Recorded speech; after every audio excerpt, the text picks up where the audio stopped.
کہ جو خواتین ہیں ان کے احرام کا طریقہ کیا ہے، اور اگر ان کو خدا نخواستہ کوئی جو ماہواری ہو، مینسز ہو، کوئی عذر کے دن ہو، یعنی وہ دن ہو جس میں وہ نماز نہیں پڑھ سکتی، تو اس میں وہ حج کیسے کرے گی؟ یہ دیکھیے، اگر تو احرام سے پہلے ہی ان کے ساتھ وہ حیض والا معاملہ شروع ہو چکا ہے جی، تو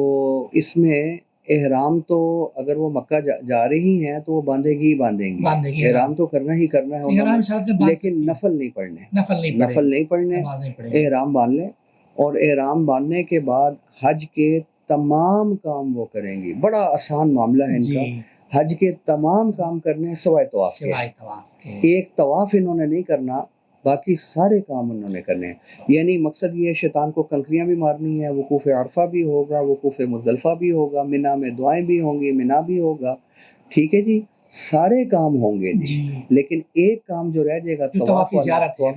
وہ یہ نہیں کریں گی، وہ جب یہ پاک ہوں گی تب کریں گی، بھلے 12 کے بعد ہی پاک کیوں نہ ہو، چاہے طواف زیارت کا وقت گزر بھی جائے، اگر یہ پاک ہو جائے اور مکہ میں ہے تو یہ مکہ میں ہے یا کہیں پر وہاں پر، اور ان پر دم بھی نہیں آئے گا تاخیر